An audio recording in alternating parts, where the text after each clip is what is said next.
अब ये सवाल है, कैन को कहां से पत्नी मिली? उस समय आदम हेवा ही थे, हाबिल तो मारा गया था।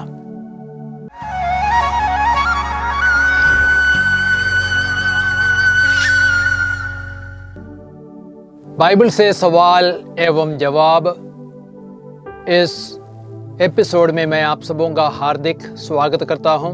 एपिसोड नंबर 3 और उत्पत्ति ग्रंथ का दूसरा भाग। तो उत्पत्ति ग्रंथ से 5वां प्रश्न है।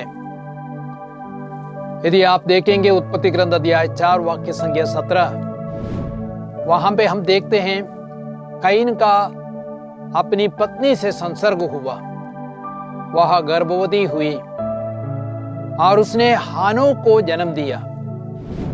अब यह सवाल है, कैन को कहां से पत्नी मिली? उस समय आदम हेवा ही थे, हाबिल तो मारा गया था। यह बहुत ही अच्छा सवाल है और इसका जवाब देना मुश्किल है। लेकिन यदि आप उत्पत्ति ग्रंथ अध्याय 5 वाक्य संख्या 3 से 5 तक पढ़ेंगे, वहां पे लिखा गया है, जब आदम 130 वर्ष का हुआ तब उसको अपने अनुरूप, अपने सदृश एक पुत्र हुआ, जिसका नाम उसने सेत रखा। सेत के जन्म के बाद आदम 800 वर्ष और जीता रहा तथा उसके पुत्र और पुत्रियां उत्पन्न हुई। इस प्रकार आदम कुल मिलाकर 930 वर्ष जीवित रहने के बाद मरा। एक यहूदी परंपरा के अनुसार आदम और हेवा के 33 पुत्र एवं 23 पुत्रियां थी। उस समय बहन या भतीजिन से विवाह करना मना नहीं था। अब्राहम ने अपने पिता की पुत्री सारा से विवाह किया था। उत्पत्ति ग्रंथ अध्याय 20 वाक्य संख्या 12 में हम पढ़ते हैं, मूसा के पिता अमराम ने उसके पिता की बहन यकोबेद से विवाह किया था। निर्गमन ग्रंथ अध्याय 26 में इस बात को हम पढ़ते हैं। इसलिए बहुत संभव है कि कैन की पत्नी उसकी कोई बहन अर्थात आदम और हेवा की ही एक पुत्री थी। अब उत्पत्ति ग्रंथ से हम एक और प्रश्न देखते हैं। प्रश्न नंबर 6, उत्पत्ति ग्रंथ अध्याय 6 वाक्य संख्या 2 से 4 तक में हम पढ़ते हैं, तब ईश पुत्रियों ने देखा कि मानव पुत्रियां सुंदर है और उन्होंने उनमें जिनको पसंद किया उन्हें अपनी पत्नी बनाया।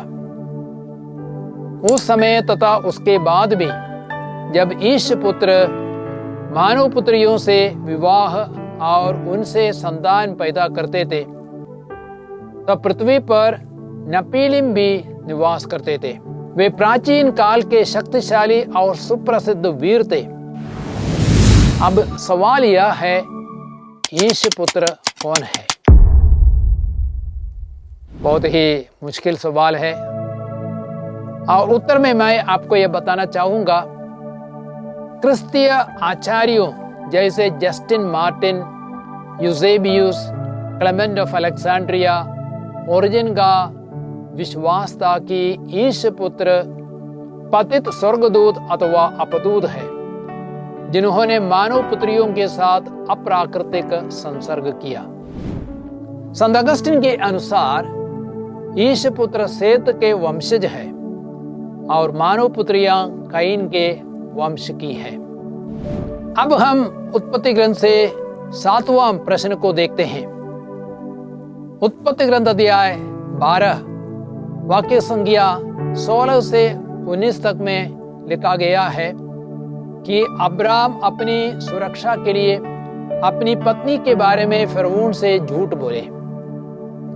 इसलिए फिरौन ने सराय को अपनी पत्नी बना लिया, लेकिन ईश्वर ने फिरौन और उसके परिवार पर क्यों बड़ी बड़ी विपत्तियां डाही? यह फिरौन की गलती नहीं थी, इब्राहिम ने गलती की थी। और उसका उत्तर मैं यही दूंगा, सारै अब्राम की पत्नी थी, लेकिन वह उसकी बहन भी थी अर्थात उसके पिता की पुत्री थी। उत्पत्ति ग्रंथ अध्याय 20 वाक्य संख्या 12। यह अच्छा हुआ कि साराई के कारण फिरौन और उसके परिवार पर बड़ी बड़ी विपत्तियां आई, इसलिए उसने जान लिया कि साराई अब्राम की पत्नी है। फिरौन ने अब्राम को उसकी पत्नी लौटा दी। तब फिरौन ने अब्राम के विषय में अपने आत्मियों को आज्ञा दी और उन्होंने उसकी पत्नी और उसकी सारी धन संपत्ति के साथ उसे विदा कर दिया। आगे चलकर हम देखते हैं उत्पत्ति ग्रंथ अध्याय 20 वाक्य संख्या 2 और 3 में कि जब इब्राहिम गरार पहुंचे, उसने गरार के राजा अबीमेलेक को भी बोला कि सारा उसकी बहन है। अबीमेलेक ने सारा को बुलवाकर अपने पास रख लिया। इस पर ईश्वर ने रात में अबीमेलेक को स्वप्न में दर्शन दिए और कहा, देखो तुमने इस स्त्री का अपहरण किया है, इसलिए तुम मर जाओगे, क्योंकि वह किसी की पत्नी है। इब्राहिम ने जो किया वह पूर्णतः सही नहीं था। इब्राहिम ने अपने को बचाने के लिए बहुत बड़े सत्य को छिपाया। इस वजह से फिरौन, अबीमेलेक एवं सारा बहुत बड़े पाप में गिर जाते और दंड भोगते, लेकिन ईश्वर की कृपा ने सबको बचाया। तो आप लोगों को इस दूसरे भाग में कुछ सवालों का जवाब मिला है। मेरी आशा है आप इन सारी बातों को समझ गए। तो प्रभु आप सबको आशीर्वाद दे, पिता पुत्र पवित्र आत्मा के नाम पर, आमीन।